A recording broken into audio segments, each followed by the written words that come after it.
I'm Robert Grant, and this is the Codex.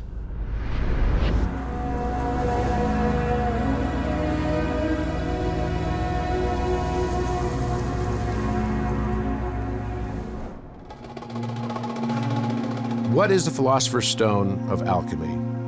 For centuries, the Philosopher's Stone, which according to legend and myth can work wonders, was sought after by ancient alchemists. Hundreds of works have been written, but it still remains unclear to so many. What exactly is the Philosopher's Stone? In their writings, the alchemists used a multitude of allegories, metaphors, and symbols that only the initiated could correctly decode. Using its power, people can become creators, such as Jesus Christ, the legendary Count of Saint-Germain, and the world-famous Helena Blavatsky, who could literally materialize objects out of thin air, or transform one thing into another. The secret of all of these abilities lies within our hearts, where there is a crystal that represents the crystallized fiery energy accumulated through the ages and through our lifetimes. In Tibet, these stones are called the ring cell. When a High Lama dies, he is cremated, and then his closest disciples begin to look for the ring cell stones, which is the only thing that remains of his pile of ashes after his cremation. In Bhutan, Buddhists believe that the presence of ring cell stones proves the teacher achieved spiritual purity, and that those who view the ring cell can actually themselves be spiritually transformed. Ring cell often come from past Buddhas and Bodhisattvas of the 10th level. If one has strong faith and devotion, thousands of relics often manifest from just one. It is essential to keep it in a very pure and a clean place and cared for very well. Prayers and offerings are very often done in their presence. These relics could be considered being a precipitation of bliss, arising from the central nervous system of highly realized masters and the activity of bodhisattvas.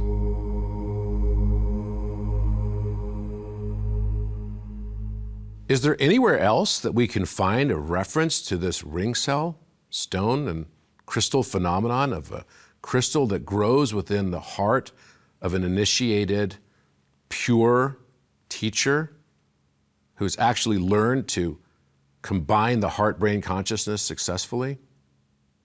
Well, it turns out that there is. Let's go back for a moment to the Salvator Mundi by Leonardo da Vinci.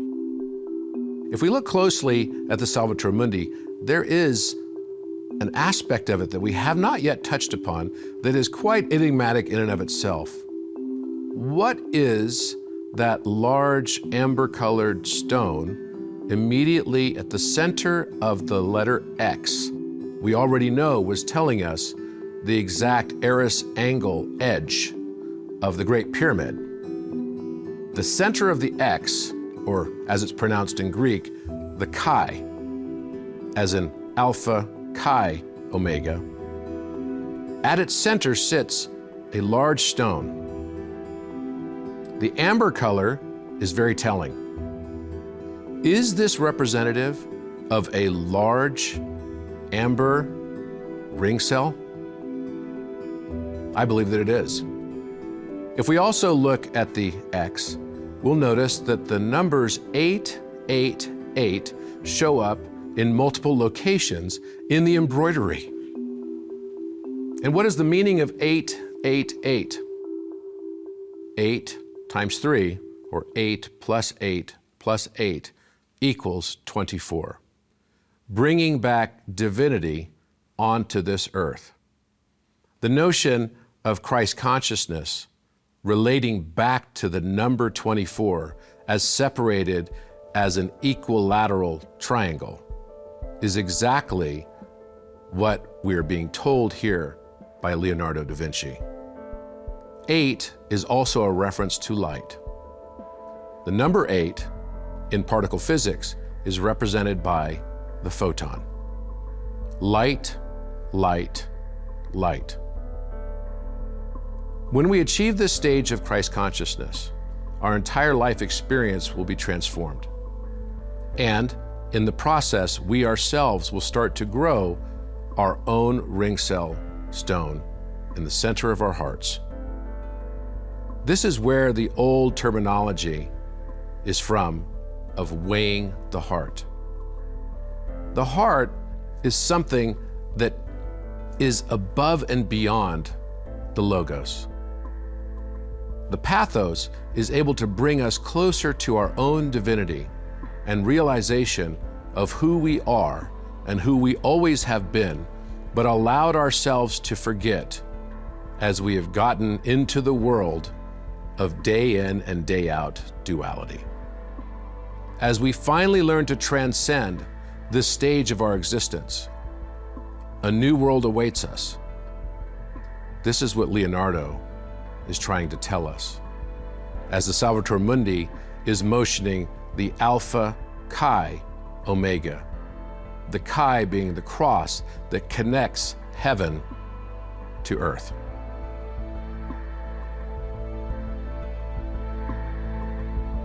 The triangle, circle, and square. In these three very simple geometric forms, we can find the answers to all things. The square representing the masculine, the circle representing the feminine, and the triangle representing the divine.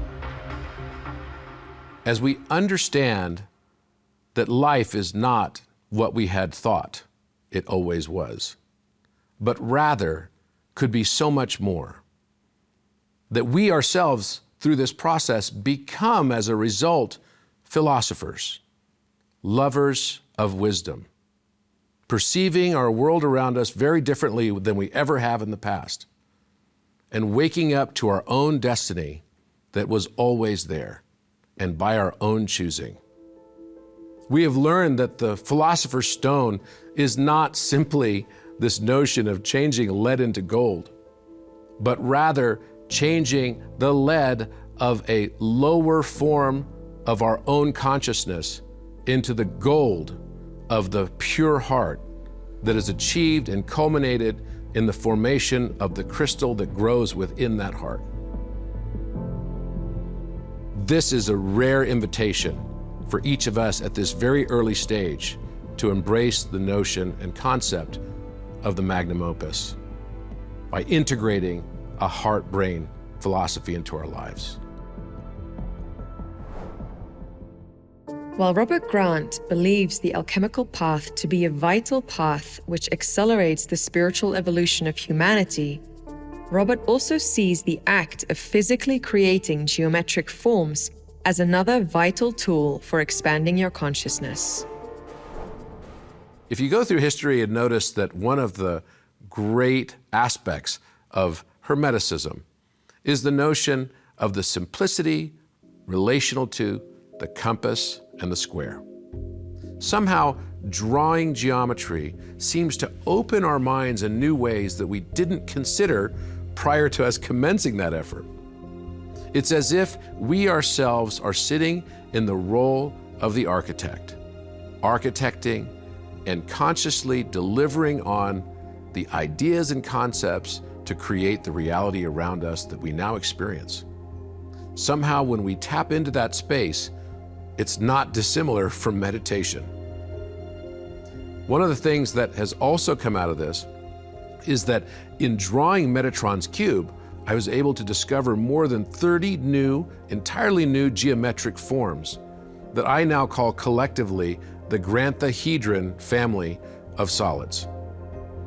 These solids are very interesting because they've not been seen before. We'll not find them inside of mathematical sort of different forms of geometry that are either called Catalan solids or Platonic solids or Archimedean solids or duals of any of those solid structures. These are entirely new geometric forms that have a unique simplicity in that, in particular, I saw them amidst a complex structure of lines. As I work through these lines, every time I do it, somehow my perspective shifts on the world around me.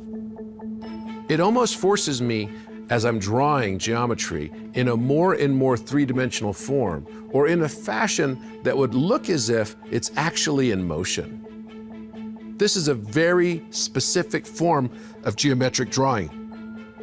During the Renaissance, this accompanied the actual Renaissance itself, as Leonardo da Vinci in particular, and several others during the time, started to use depth of perception and perspective drawing in ways that had never been used before, moving their artistic world away from a flat Euclidean plane to three-dimensional and seemingly four-dimensional in-motion geometric forms.